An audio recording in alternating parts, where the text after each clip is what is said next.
Prezados amigos e amigas, uma boa noite para todos nós.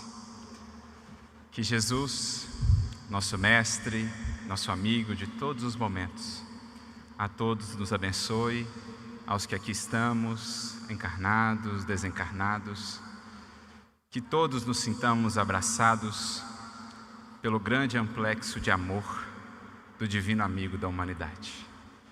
Gostaria, antes de iniciar a reflexão, de agradecer pelo convite que nos foi feito, pela oportunidade de aqui estarmos mais uma vez no Paraná, pela primeira vez aqui na conferência, agradecendo de antemão por todo o carinho recebido, o qual esperamos poder retribuir com reflexões que sejam úteis ao coração de cada um de vocês, com as sementes do Evangelho, à luz do Consolador, rogando, ansiando para que possam ser, no jardim do coração de cada um de vocês, frutos, uma árvore dadivosa, com muitas flores e muitos frutos na seara de Deus.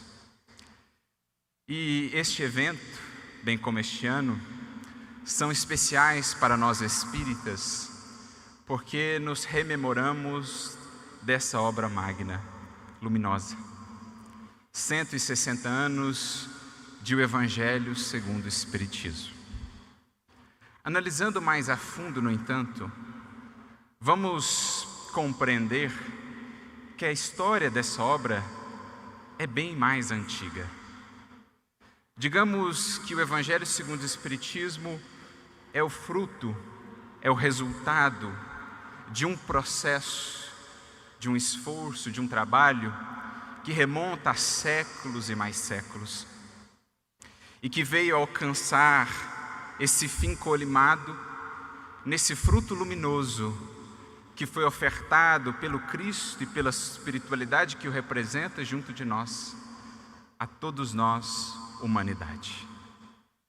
E é sobre isso que nós vamos buscar refletir nesta noite, percorrendo a história do cristianismo, a fim de inspirarmos ou inspirarmos-nos em tudo aquilo que nos antecedeu, em todos aqueles que vieram antes de nós, nos exemplos, nos testemunhos, no esforço ingente de inúmeros corações que tanto laboraram a fim de que a mensagem imortal da Boa Nova nos pudesse beneficiar os nossos corações.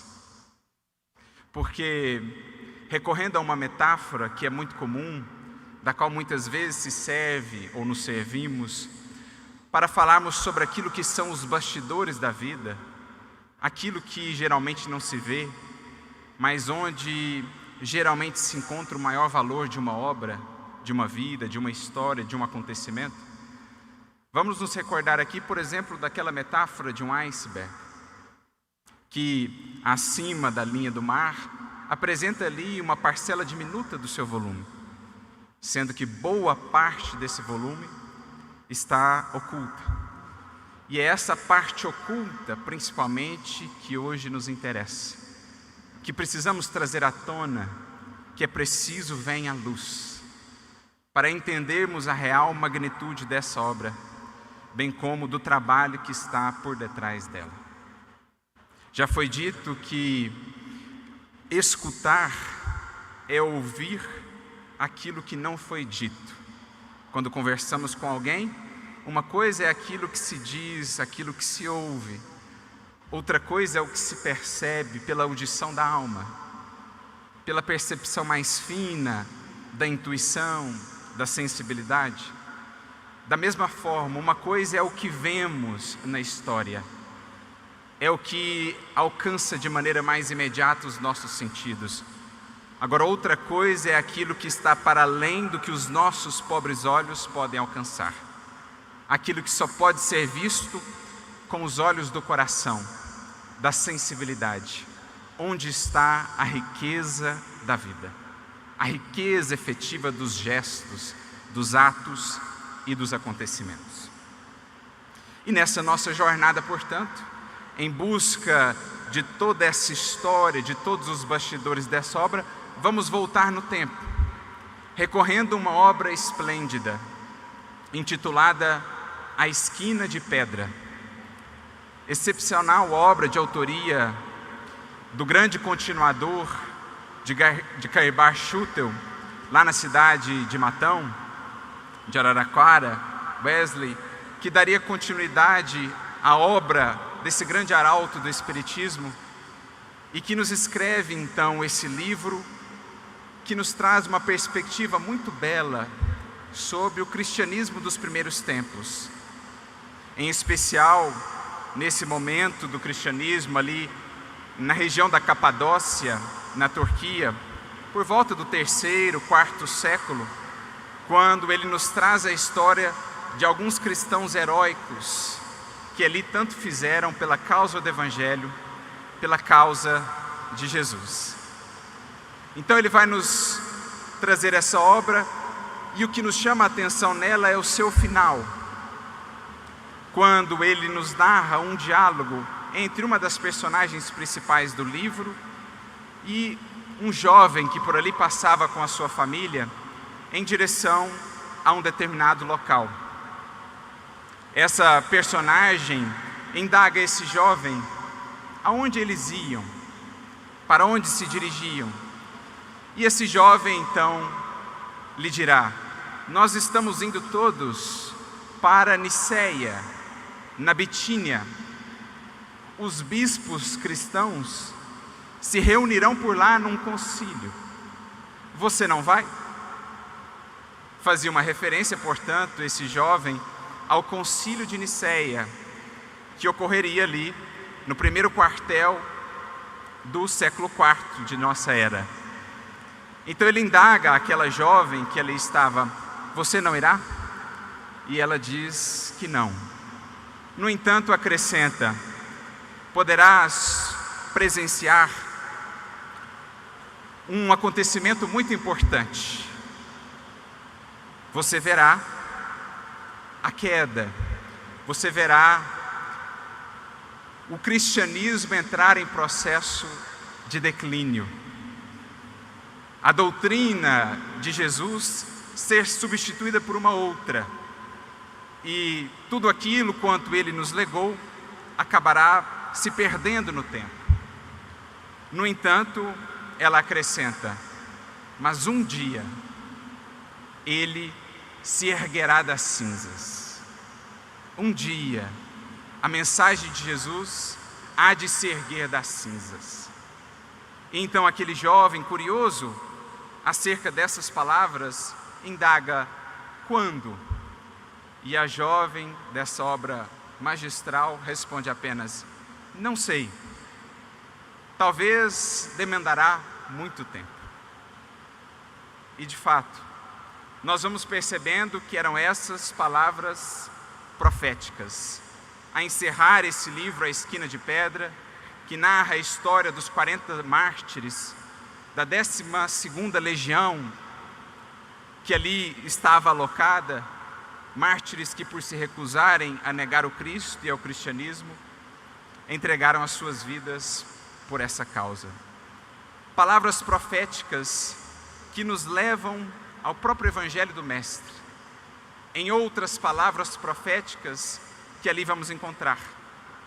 Quando, naquele que ficou conhecido como sendo o sermão profético de Jesus, no capítulo 24 de Mateus, nós vamos encontrar o Mestre com a sua visão divina a nos descortinar o porvir, os horizontes de transformação da humanidade.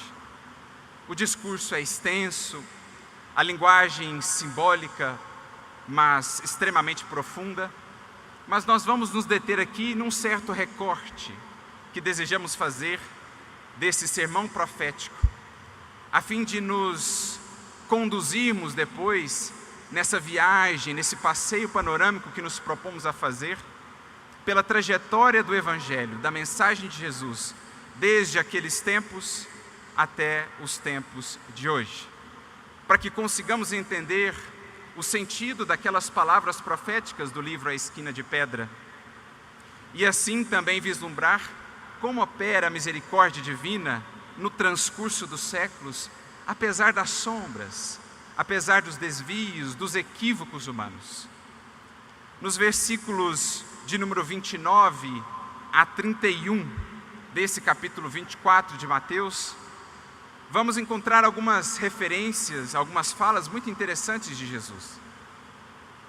Diz o Mestre: depois da aflição daqueles dias, o sol escurecerá. A lua não mais dará sua luz. As estrelas cairão do céu, e as potências do céu serão abaladas. E então aparecerá no céu um sinal do Filho do Homem. E mais adiante, no versículo 31, dirá o Mestre: e enviará o Senhor os seus anjos com um rijo clamor de trombetas, os quais ajuntarão os escolhidos desde os quatro ventos, os reunindo de uma extremidade à outra dos céus. Palavras, no mínimo, instigantes, intrigantes de Jesus. Ficamos a nos indagar como entendê-las. Estaria o Mestre a nos falar de fenômenos cósmicos, astronômicos, desconhecidos daqueles da nossa atual astronomia, da nossa astrofísica? Estaria ele a falar de processos ou de fenômenos que de alguma maneira derrogariam as leis que até o momento conhecemos? Ou será, como muitas vezes se deu, que o Mestre aqui recorria às metáforas, às parábolas, consciente que no passar do tempo, e principalmente com as chaves do Consolador, teríamos elementos adequados para o devido entendimento do que ali ele nos disse. Porque no sermão profético, como nós aprendemos, estão descortinadas ali as realidades que ora vivemos. Todas as lutas, as dores desafiadoras pelas quais a humanidade tem passado desde então, todas aquelas pelas quais ainda teremos de passar, até que alcancemos o porto da regeneração, ali de certo modo estão previstas, de maneira sintética, na forma de princípios, de conceitos-chave, mas que desdobrados nos apresentam os quadros do mundo moderno. Ele fala ali também sobre os desvios, os falsos profetas, até mesmo em relação à sua mensagem, mas também ali ele nos deixa um convite ao cultivo da esperança. Mais do que isso, a certeza quanto à esperança no Evangelho. Aquele que espera em Cristo não duvida. Aquele que espera em Cristo guarda-se sereno, embora os horizontes, por vezes ainda tão nebulosos, tão sombrios como os vemos. Por isso ele conclui esse sermão induzindo-nos a essa confiança, chamando-nos ao amor, dizendo que a iniquidade abundaria e por isso a caridade de muitos esfriaria, mas que não permitíssemos que assim fosse em nosso coração. Porque dizendo que mesmo com todas as dores, os clamores de guerra, as lutas e quedas humanas, ainda não seria o fim. Somente quando o seu Evangelho fosse pregado em todo o mundo, quando a luz da Boa Nova estivesse irradiada e, digamos assim, consolidada em cada coração, então estaríamos de fato vendo o fim de um tempo para a abertura de um outro na infinita jornada de ascensão que há de nos conduzir a Deus. Em síntese, em linhas gerais, esse é o sermão profético. Mas dentro desse sermão maior, como se encaixam essas palavras de Jesus, aparentemente tão incompreensíveis? Sabemos que é certo, o sol um dia há de se apagar, como todas as estrelas no cosmos. Até lá, espíritos que somos, jornadeiros da eternidade, estaremos em outros rincões do universo. Mas Jesus falava de algo, digamos assim, mais próximo desse processo de transição. Então, como entender? E é aí que vem em nosso auxílio a belíssima, encantadora obra espírita, a literatura espírita de um modo geral, porque vamos percebendo o cuidado dos espíritos de nos trazerem as chaves, as pistas, nos devidos momentos, nos tempos certos, com sutileza, a fim de que, no esforço de estudo e compreensão, pudéssemos aos poucos ir decodificando o que o Senhor lá nos deixou. É certo que o mais importante de sua mensagem sempre foi claro. Não há dúvida quanto ao perdoar 70 vezes 7. Não há dúvida quanto o amai-vos uns aos outros como eu vos amei. Mas em outros aspectos, Jesus foi mais sutil, como por exemplo em torno da reencarnação, no bonito diálogo com Nicodemos, e uma série de outras questões. E assim também, sobre esse porvir da humanidade, Jesus deu-nos o fundamento, sabendo que mais tarde a espiritualidade nos traria as fontes, as lentes devidas para que pudéssemos analisar esses textos sob um novo olhar, sob um novo prisma. E é assim que vamos encontrar, por exemplo, uma dessas obras que nos é tão cara ao coração, tão tocante na profundidade dos relatos que o querido benfeitor Emmanuel ali nos traz, relatos dele próprio, por ele vividos, abrindo o seu coração e contando-nos as suas dores, as suas amarguras, as suas defecções. Refiro-me ao livro Há 2000 anos, quando na segunda parte, no capítulo de número 6, intitulado Alvoradas do Reino do Senhor, vamos encontrar como que uma nova versão do sermão profético, com algumas explicações, digamos, alguns desdobramentos. E na verdade, esse é um discurso que foi proferido pelo próprio Mestre, só que agora no mundo espiritual. Quando do desencarne de Lívia, sua amada esposa, martirizada no circo romano, ali por volta do ano 58 depois de Cristo, conta-nos Emmanuel na obra que Lívia, bem como os outros mártires que ali estavam, foram recebidos do mundo espiritual pelo próprio Mestre. Primeiro, o céu se fende e maravilhas assim indescritíveis puderam eles, os mártires, presenciar. Coros angélicos, hosanas, luzes, bênçãos assim incontáveis. Quando de repente o próprio Mestre surge e fala àqueles corações, dos primeiros a se molarem por amor a Ele e ao seu Evangelho, alentando não só a esperança deles para o longo trabalho séculos afora, mas também por meio do há 2000 anos que viria mais tarde, alentando a esperança e a força no coração de todos nós. E então que ele começa a ter uma fala muito similar àquilo que nós encontramos no sermão profético, com outros termos, com outras expressões, mas logo nós vamos identificando as correlações e percebendo que na verdade o Mestre está ali como que explicando já algumas coisas daquilo que haveria de se suceder. E um dos pontos nos chamou a atenção, que está aqui diretamente associado àqueles versículos que nós recortamos do sermão profético de Jesus. Porque nós ficamos a pensar, voltando aos símbolos, o que poderia representar ali aquele sol, aquela lua?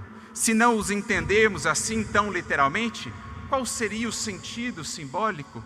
Por onde poderíamos nos encaminhar? E o sol é essa luz, é essa força, é essa potência que nutre e mantém a vida física no orbe inteiro. Fazendo um paralelo do ponto de vista espiritual, qual seria esse ser? Sol de primeira grandeza, sol de amor e misericórdia, que tem projetado os seus raios sobre nós há séculos incontáveis. Quem poderia ser esse ser? Ou o que poderia ser esse sol, senão a mensagem desse ser? A mensagem que ele nos legou.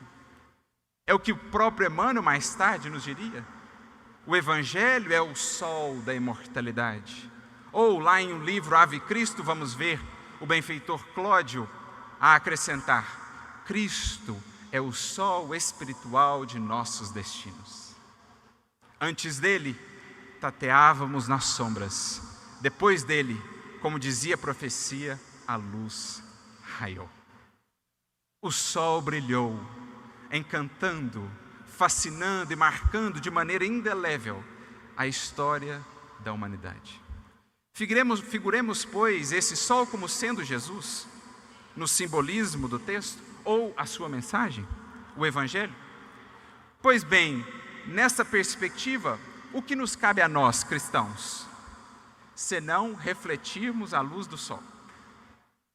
Qual não é o papel de nós, os seus seguidores, ou pelo menos deveria sê-lo, senão o de refleti-lo para o mundo, para a humanidade terrestre? Ora, de onde vem a luz da lua, senão do sol que ela reflete? Mas há um fenômeno, há um processo aí astronômico que se dá vez por outra, não com muita frequência, em que por vezes a luz do sol se apaga ou é apagada justamente por aquele elemento que deveria refleti-lo para a Terra. Esse fenômeno atende pelo nome de eclipse. Neste caso, o eclipse solar. Não é o que se dá? Recentemente até tivemos um. A lua coloca-se entre o sol e a terra, e ao invés de refletir a luz do sol ou permitir que ela chegue até nós, ela acaba não tendo a sua luz refletida, acaba não dando a sua luz e acaba também obscurecendo momentaneamente o sol para nós. E se passarmos então a pensar nesses termos, será que seriam devaneios de interpretação ou será que a espiritualidade há de nos conduzir nesse sentido? Pensando que esse sol que escurecerá, essa lua que não dará mais a sua luz, poderia, por exemplo, ser interpretada como aquilo que de fato se deu com o cristianismo. A lua, aqui no simbolismo, os cristãos, ou a igreja que herdou essa herança, cujo papel seria de refletir a luz, o que acabamos por fazer. Falamos como quem temos consciência de que lá estávamos envolvidos nesses processos todos. Nós muitas vezes nos sobrepomos ao sol. Queremos estar, ou quisemos estar à frente do próprio Mestre. Colocamos os nossos interesses e os nossos caprichos à frente da sua doutrina, da sua exemplificação. E ao invés de refletirmos a sua luz, na verdade acabamos por obscurecer a luz do Cristo, porque apresentamos um Cristo completamente diferente, um evangelho, uma mensagem completamente distintos daquele sol tão belo, tão grandioso que Ele nos apresentou. E assim também nós não refletimos luz alguma, porque a nossa luz dependia do sol. Não foi de fato o que se deu? Lembrando a cena do livro A Esquina de Pedra, que menciona o concílio de Nicéia e a personagem que diz: assistirás uma coisa, um fato importante, o declínio do cristianismo. Sua doutrina será substituída por outra, mas um dia ele se erguerá das cinzas. Um dia o sol voltará a brilhar. Pois bem, voltando ao discurso de Jesus aos mártires, no livro Há 2000 anos, o Mestre se volta àqueles corações e diz: quando se verificar este eclipse dos meus ensinamentos do mundo, nem por isso deixarei de amar intensamente o rebanho das minhas ovelhas tresmalhadas do aprisco. A gente fica a se perguntar, será que a palavra eclipse aqui é realmente um acaso? Ou será que não temos aqui uma chave de entendimento, de compreensão? Se fosse uma só vez que ela nos aparecesse, a dúvida talvez ainda seria possível. Nós vamos recorrer também então ao irmão X. No livro Doutrina e Escola, capítulo 9, por exemplo, quando lá ele nos dirá: quando se deu o eclipse do Evangelho no culto exterior, o eclipse do Evangelho no culto exterior. Criamos inúmeros paramentos, rituais, elementos adicionais à doutrina simples, pura do Divino Mestre, eclipsando essa simplicidade e essa pureza em nossos acréscimos, soterrando aquela beleza simples e por isso mesmo encantadora, por tudo aquilo que nós fomos colocando, adicionando por cima, frutos, na maioria das vezes, dos nossos caprichos, dos nossos interesses. Então, o Evangelho eclipsado no culto exterior. Como veremos também no capítulo 5 do livro Doutrina e Escola, numa mensagem em que irmão X, Humberto de Campos, nos fala sobre Allan Kardec, recordando a tarefa, a missão sublime desse apóstolo de Jesus, lá também ele vai se servir dessa palavrinha, o evangelho de amor eclipsado no jogo das ambições do mundo. Então, a partir dessas pistas sutis que a espiritualidade nos traz, vamos construindo uma nova visão sobre o quadro. Não está o Senhor a falar do sol físico, da nossa lua, o nosso satélite vai estar lá cumprindo a sua função, que é a função de iluminar as noites. Emmanuel, inclusive, faz uma comparação muito bela no livro Consolador, dizendo que se o sol pode ser entendido como a fé, a lua será para nós todos a esperança, aquela destinada a brilhar especialmente nas noites mais sombrias e mais escuras. Então o nosso sol e a nossa lua ficarão lá por bilhões de anos ainda. Jesus está a nos falar do que aconteceria com a sua mensagem. Um sol que foi eclipsado no jogo dos interesses humanos. Nós, os chamados a refleti-lo, nos sobrepondo a ele, impedindo que a sua luz pudesse alcançar ou chegar viva aos demais corações. Mas o alto nunca dorme. E em todos os tempos, o Senhor tem feito brilhar no mundo, nos caminhos do mundo, raios desse sol. Mesmo na noite sombria da Idade Média, alguns pequeninos sóis, algumas estrelas cadentes por ali passaram. Como não nos recordarmos da grande estrela, do sol de tamanha grandeza, que foi Francisco de Assis, a relembrar-nos do calor daquele sol que outrora havia brilhado na Galileia. Os raios acolhedores da sua simplicidade, da sua amorosidade, da sua indulgência, Francisco soube refletir, representando um verdadeiro clarão em tempos sombrios da história do cristianismo, marcados pelas cruzadas, pela Inquisição, contemporâneos ali a Francisco de Assis. Então percebemos que em todos os tempos, Jesus, bem como as suas falanges, tem trabalhado pelo resgate da sua mensagem. Mas estabeleceu-se um projeto a mais longo prazo, a fim de que essa luz pudesse bafejar novamente em toda a sua pujança a humanidade. Vários nomes poderíamos citar ao longo dos séculos, que tiveram essa incumbência, que vieram e aqui passaram quais raios desse sol. Mas nós vamos pensar num desses corações que estará assim estreitamente associado a nós, espíritas. Aquele que mais tarde, como sabemos, o próprio irmão X assim nos informa, na mensagem já citada, capítulo 5 do livro Doutrina e Escola, aquele que mais tarde viria a ser Allan Kardec, mas que um dia foi Ian Hus. E nós temos ultimamente meditado, estudado as cartas de Ian Hus, algo de sua biografia, e temos nos impressionado com a grandeza desse espírito, com o projeto que ele abraçou, antecedendo a sua encarnação como Allan Kardec, que no fundo não era senão o projeto de resgatar para a humanidade essa sublime luz, esse divino sol.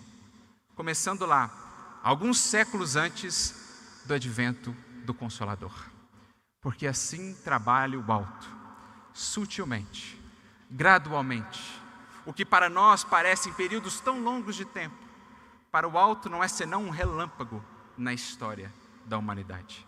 E o projeto Resgate do Evangelho já estava em curso, muito antes de chegarmos a essa obra magna que hoje aqui nos reúne, o Evangelho segundo o Espiritismo. Porque lá atrás, Ian Hus, seguindo os passos de Wycliffe e outros, começou a indagar alguns desses desvios, justamente daqueles que tinham o papel de refletir a luz sublime de Jesus. Começou a indagar e naturalmente encontrou por isso desafios, perseguições, lutas. E ele, manteve-se a todo tempo fiel àquilo que defendia. Não queria senão voltar-nos de volta para aquela simplicidade, escoimar o movimento do Evangelho, o movimento cristão, das contradições, dos excessos a que havíamos nos entregado, esquecidos daquela mensagem primeva. E assim manteve-se firme em seus ideais. Foi chamado ao concílio de Constança, mais uma vez um concílio no caminho, teoricamente com um salvo-conduto. Mas ali foi preso, interrogado por várias vezes, humilhado de todas as maneiras, mas manteve-se firme em seus ideais, nas defesas que fazia em torno do Evangelho e principalmente acerca da verdade. Os seus historiadores, biógrafos, serão quase que unânimes em dizer que aquilo que mais o movia era esse compromisso com a verdade, que mais tarde veremos tão claro, tão límpido em Allan Kardec, a serviço do Espírito de verdade. É assim que já às vésperas de ser conduzido à fogueira, onde foi queimado vivo, Ian Hus recebe na sua cabeça uma coroa de papel, no sentido de ironizá-lo, de escarnecê-lo. Nessa coroa de papel pintados alguns demônios, que faziam ali menção, um movimento de puxarem a sua alma, como a dizer que a sua alma pertencia a eles. Tentam, portanto, humilhá-lo, e ele então apenas diz: nosso Senhor Jesus Cristo recebeu uma coroa muito mais pesada e muito mais pungente por nós, infelizes pecadores. Eu, portanto, muito humildemente, aceitarei essa coroa mais leve, embora difamante, por amor do seu nome e por amor da verdade.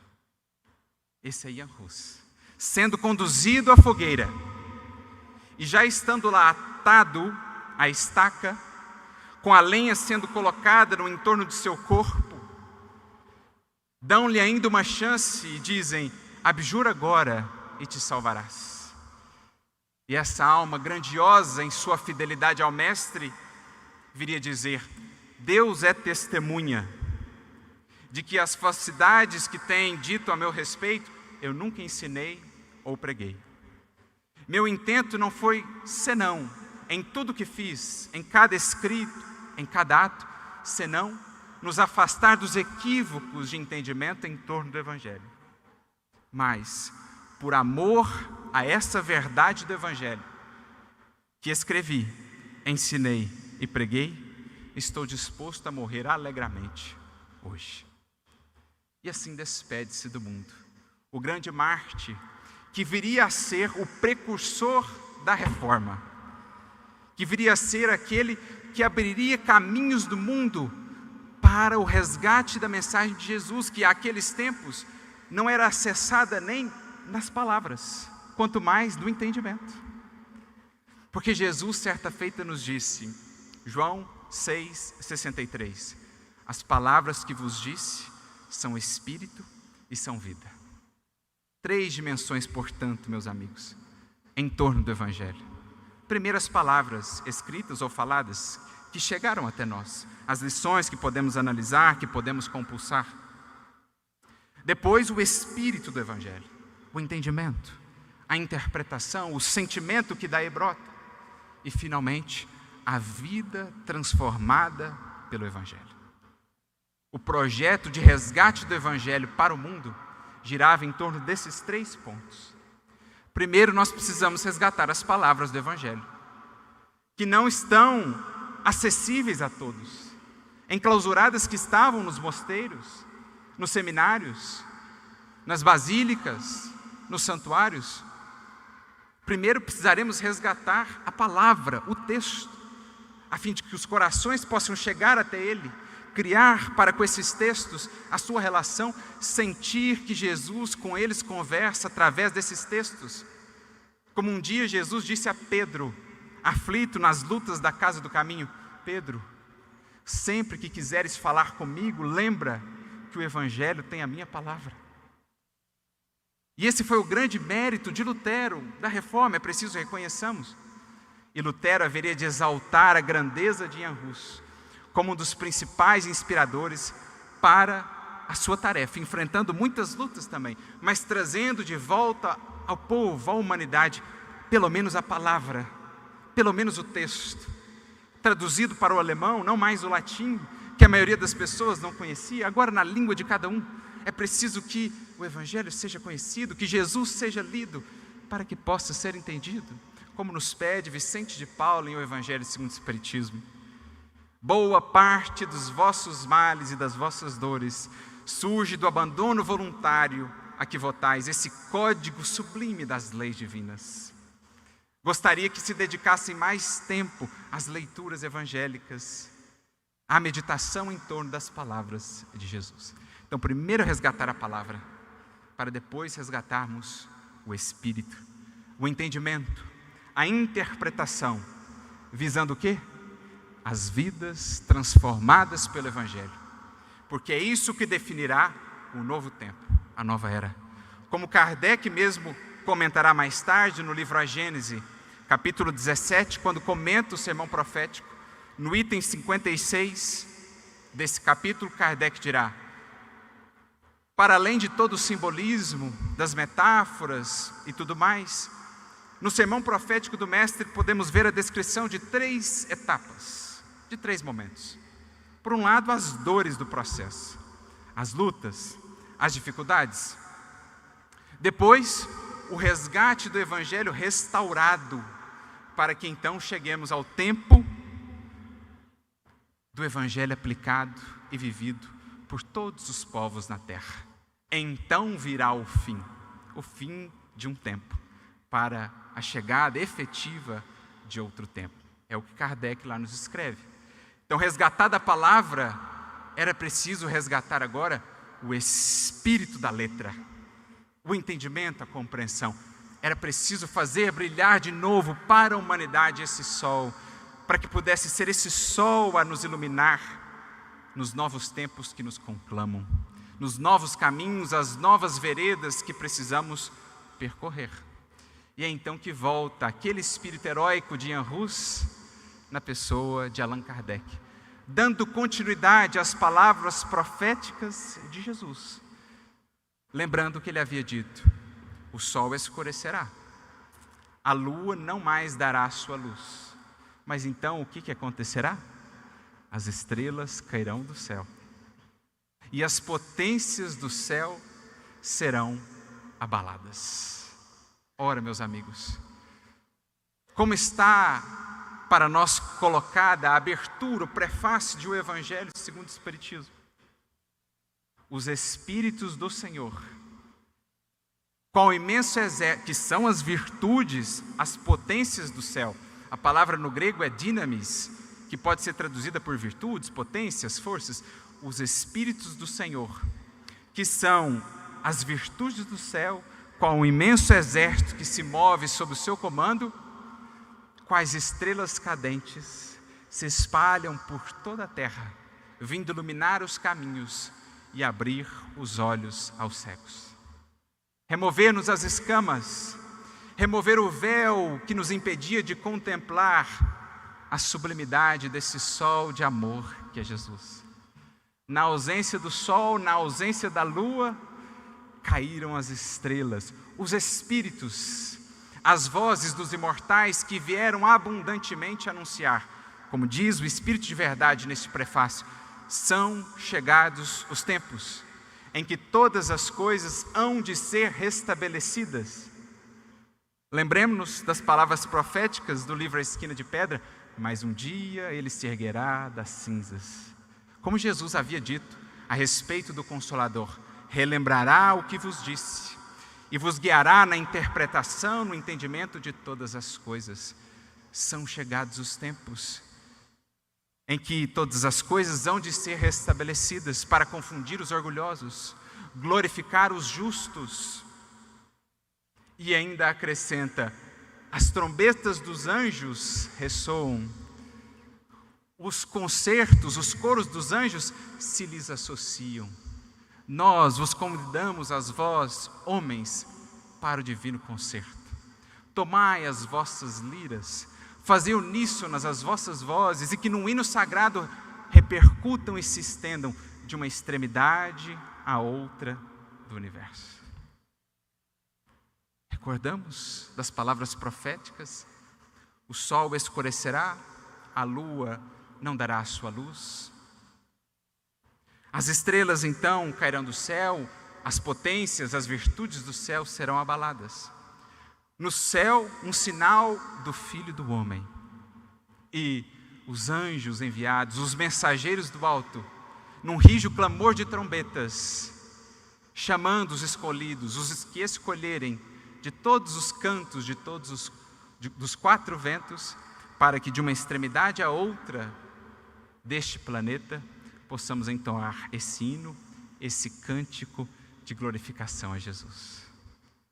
É por isso que nós vamos ver no livro, ou melhor, na Revista Espírita de dezembro de 1868, uma mensagem muito interessante do espírito Dufour, aquele que havia sido bispo de Argel, cujo título é exatamente As Estrelas Cairão do Céu, em que ele nos dirá assim: a aurora esplêndida de um novo dia, o Espiritismo vem iluminar os caminhos. Os clarões mais fortes já aparecem no horizonte. E mais adiante ele acrescenta: as virtudes do céu já estão abaladas. E as estrelas já caem de sua abóbada, mas transformadas em puros espíritos, que vêm, como anuncia a Escritura em linguagem figurada, proclamar sobre as ruínas do velho mundo o advento do Filho do Homem. Proclamar sobre as ruínas de um velho mundo, dos nossos velhos modelos de sociedade, baseados no egoísmo, no materialismo, na ilusão, sobre as ruínas desse mundo que se esboroa, a voz dos imortais veio mais uma vez nos apresentar, agora numa claridade ainda mais bela e mais pujante, a imagem do Cristo, a imagem do seu Evangelho, como farol de fato que há de nos guiar nesses novos tempos.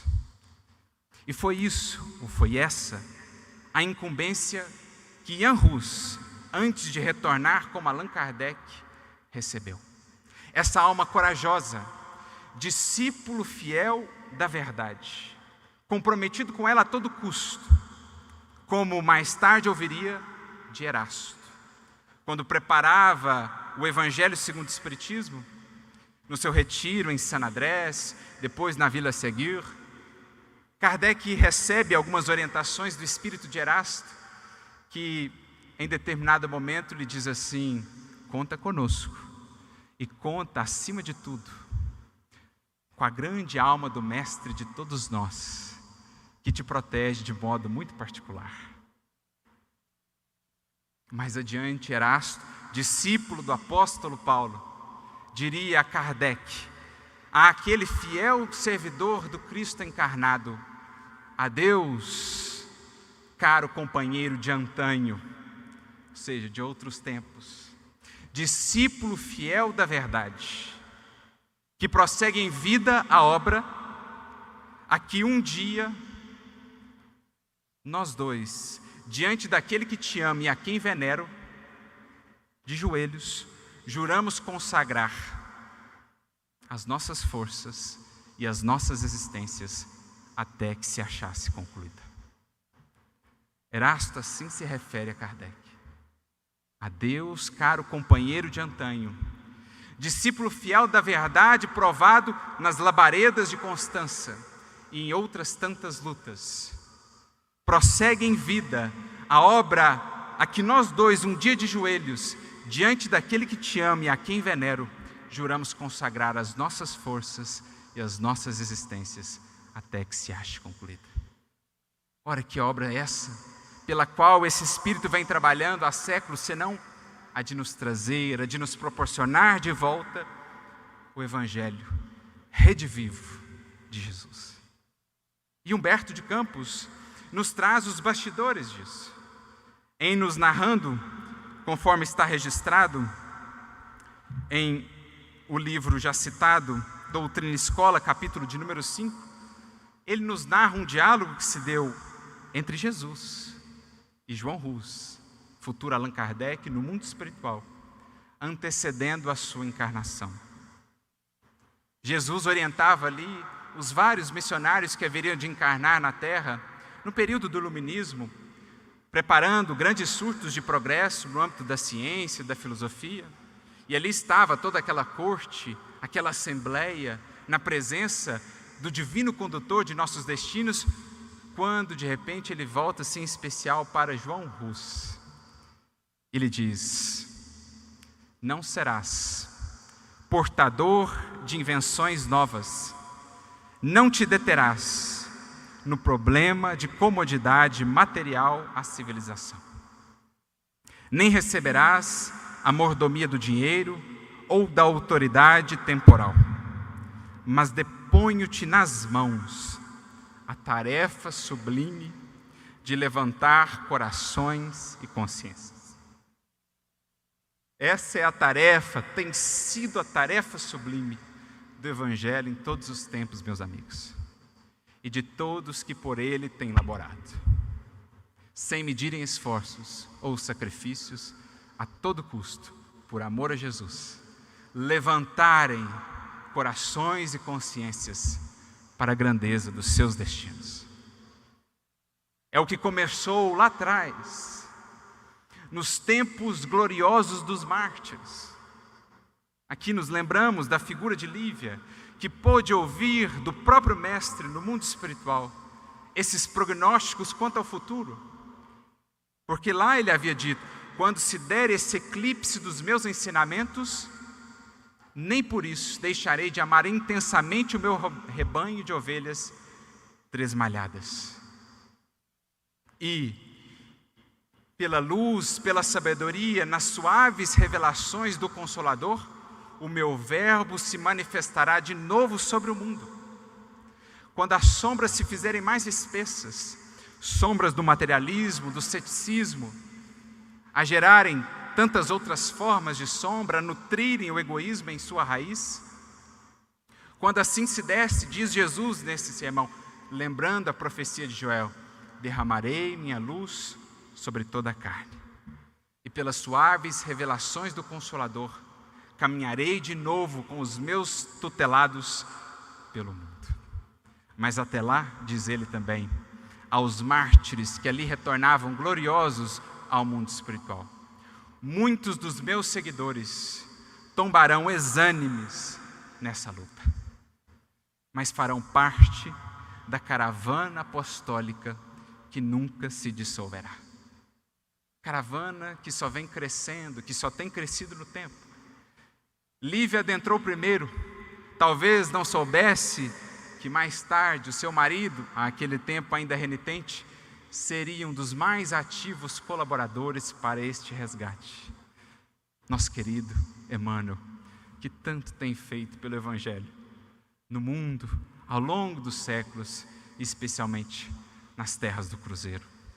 Essa é a caravana apostólica, muitos e muitos corações a percorrerem esses caminhos, dando o seu sangue, o seu suor e as suas lágrimas, para que essas palavras pudessem chegar até nós, os textos, mas para que mais tarde o Espírito pudesse chegar até nós, a fim de que a vida do Evangelho, cedo ou tarde, pudesse resplandecer também em cada um de nós. Essa tem sido a tarefa dos fiéis servidores de Jesus em todos os tempos. Não importa quão sombrios sejam os horizontes, sursum corda, ergamos os corações, levantemos a esperança, porque outrora a luta era com os caldeirões ferventes, as cadeiras incandescentes contra as feras e os circos. Hoje a luta é sobretudo em nós, por nos transformarmos. Como, portanto, não acendermos essa luz de esperança, se os que vieram antes fizeram tanto e assim nos inspiram? Então é isso que Jesus diz a João Hus e prossegue mais adiante: confio-te a sublime tarefa de reacender as lâmpadas da esperança no coração da humanidade.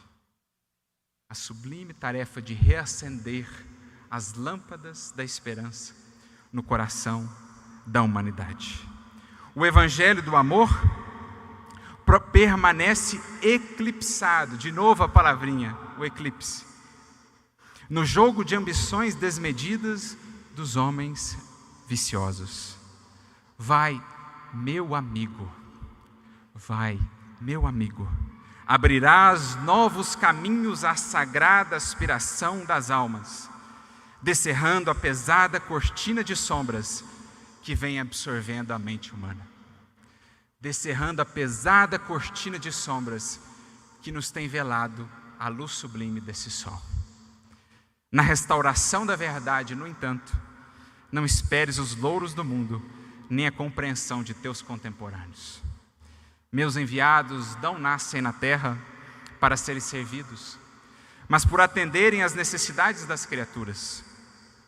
Não recebem palmas e homenagens, facilidades e vantagens terrestres.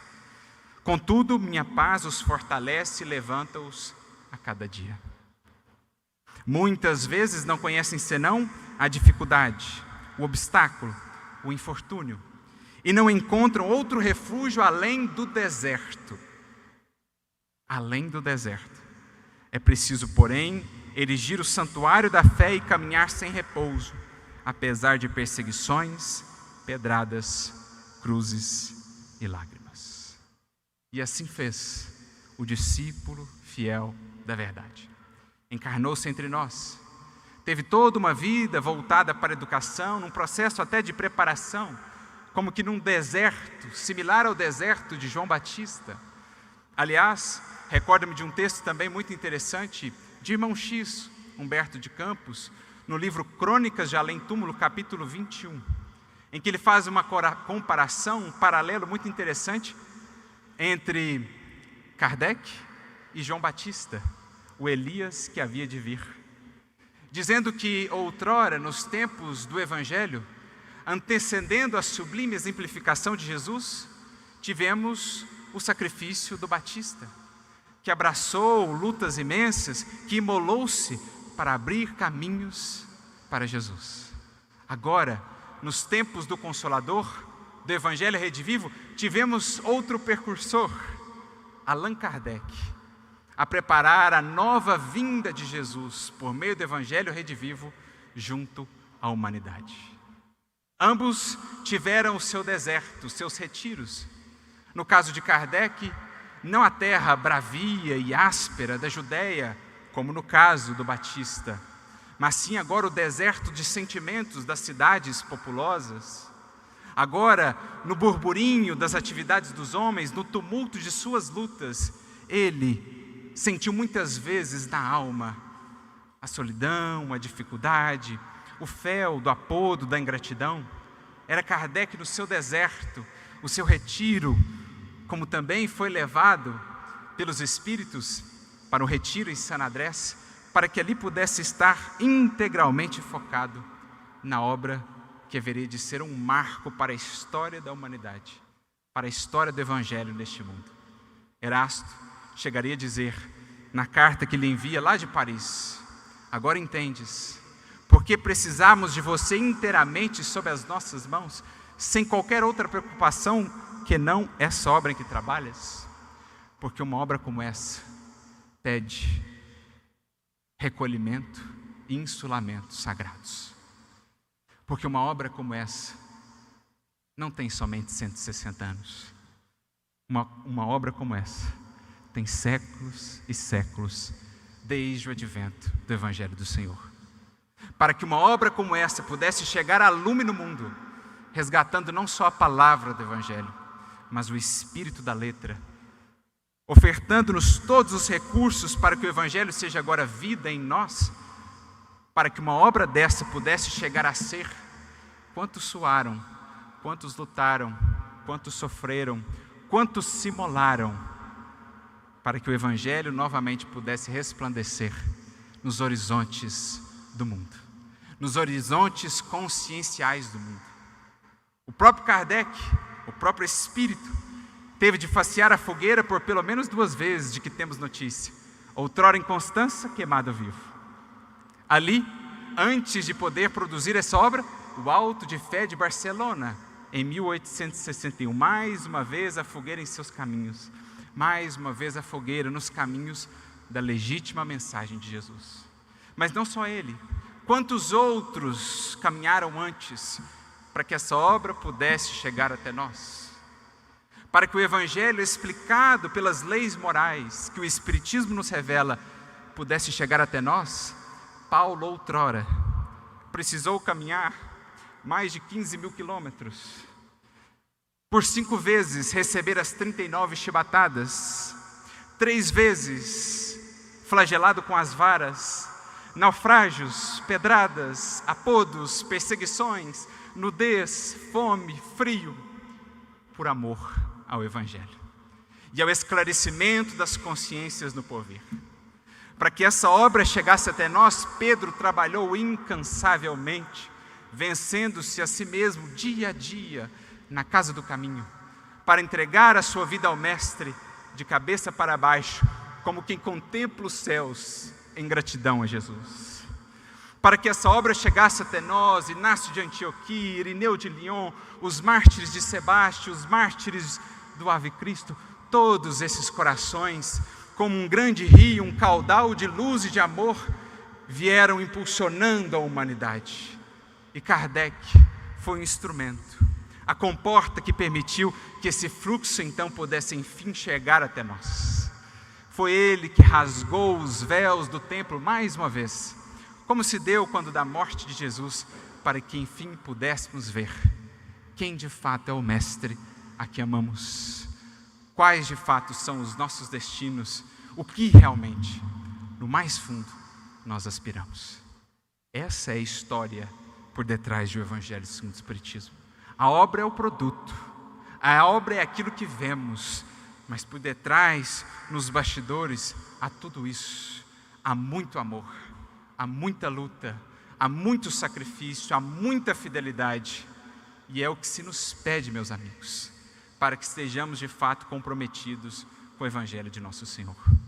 Por isso, uma das cenas, pelo menos para nós, mais emblemáticas, no que diz respeito à elaboração dessa obra, está registrada na Revista Espírita de 1904, depois foi inserida no livro Obras Póstumas pela Federação Espírita Brasileira, um caso de segunda vista, quando Kardec relata um acontecimento que se deu depois dele voltar do seu retiro em San Andrés, onde estava lá dedicado a trabalhar no Evangelho segundo o Espiritismo. Ele se recolhe para a Vila Ségur para que ali pudesse trabalhar com mais tranquilidade. E uma senhora de Lyon, diz Kardec, uma médium de grandes possibilidades de segunda vista, ela o visita em Paris e não encontra apenas Amélie. E ali elas conversam e tal, sobre a impossibilidade de encontrá-la, ela precisaria partir. E aí a Amélie lhe dá uma ideia: bom, já que você tem essa faculdade mediúnica, por que você não vai até lá em espírito? E veja no que ele trabalha. A essa altura nem Amélie sabia no que Kardec trabalhava, somente ele. O que para ele foi um motivo ainda de mais segurança, porque nem o médium que enviou a mensagem de Erasto sabia no que ele trabalhava, e a mensagem fazia todo sentido. Então a médium acata a sugestão e vai em desdobramento até a Vila Ségur. Descreve a casa, os aposentos, ela que nunca havia estado ali. Amélie confirma tudo, Kardec depois também. Confirma inclusive onde ele estava trabalhando. E ela então diz: vejo-o cercado por uma multidão de espíritos que zelam por sua boa saúde. Há alguns ali que parecem bem elevados, superiores. Mas há um em especial que recebe a deferência de todos os demais. Há um em especial que recebe a deferência de todos os demais. E então Amélie pergunta: e no que ele trabalha? A médium então diz: vejo um espírito que se aproxima, traz consigo um livro de grandes proporções, não físicas, gente, gigantescas proporções no seu valor, porque não há no mundo nada mais valioso e grandioso que o Evangelho de Jesus, quanto mais explicado pelo Consolador.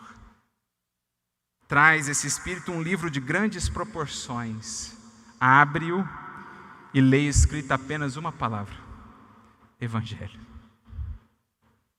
Era o Evangelho, a luz do Evangelho, o sol sublime de amor, que mais uma vez voltaria a brilhar para a humanidade terrestre, desentranhado das sombras, dos dogmatismos, das ilusões e dos interesses, expresso límpido e puro pelas vozes dos imortais, o Evangelho, enfim, resplandeceria novamente para todos nós, estabelecendo ali, por esse gesto simbólico do Espírito, o laço que vincula de maneira indissociável o Espiritismo ao Evangelho, o Evangelho redivivo à Boa Nova imortal.